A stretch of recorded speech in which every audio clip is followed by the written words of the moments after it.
Alhamdulillah, two times. Alhamdulillah. Alhamdulillah. Baba, in banda Allah ya sa Dr. Hamisu Ibrahim Kubau zai maimaita 2 times. Baba da harkar kwace zan koma. Saboda ai gidan je zamu koma.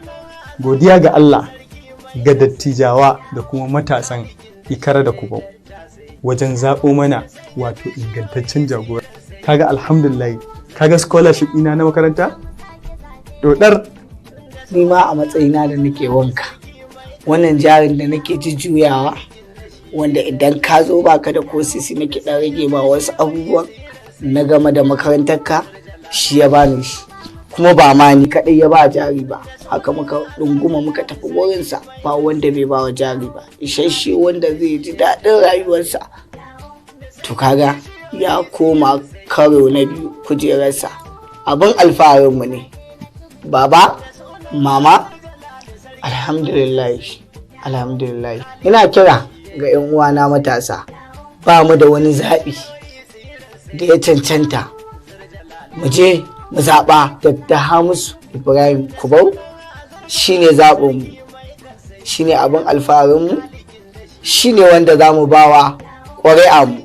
Yaran nan, ai kuna ban mamaki. Ko shin ba kwa tunanin rashin tambayan ku naira 5 naira 10 da bana yi? Ai saboda me na dogara da sana'an da nake yi, ba don komi ba, saboda lokacin da Dr. Hamisu Ibrahim Kubau ya ba mu jari. Allah sarki, Allah dai mai albarka. Allah mun roge ka ya Allah ka bashi nasara, ka kuma bashi wata nasara bisa kan wata nasara, saboda wallahi ya taimaka ma mata da yawa ire-ire na. Ai in gode wa Allah da Dr. Hamisu Ibrahim Kubau ya koma dan majalisa a karo na biyu sakamakon ayyukan da yake yi a karamar hukumar Kubau da Ikara. Matasa, dattijai, ƙananan yara, kai hatta makarantu duk ya gyara, ga ilimi, ga magunguna a asibitoci kyauta. Mun gode wa Allah, shine abun godiya. Wannan sako ne daga Honorable Sani Ja'far Dutsen Wai, shugaban matasan jam'iyyar APC. A madadin matasa da kuma dattijawa masu son ci gaban karamar hukumar Ikara da kuma Kubau.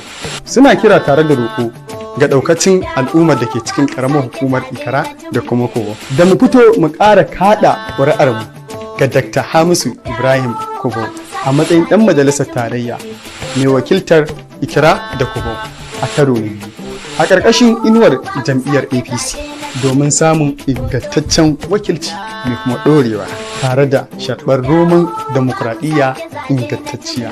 Zuwansa majalisa a shekara 3 kacal ya kawo abubuwa masu matuƙar ɗimbin yawa wanda ba za su irgu ba, kama daga kan scholarship, motocin hawa, motocin alfarma. Ya taimaka wa ɗimbin mutane da yawa ta fannin kasuwanci da makamantansu. Bisa wannan dalili ya sa muke roƙonku da ku bashi dama domin ci gaba da wakilci ingantacce a ƙaramar hukumar Ikira da Kubau. Dr. Hamisu Ibrahim Kubau, haziƙin ɗan majalisar Dr. Hamisu Ibrahim Kubau 2 times.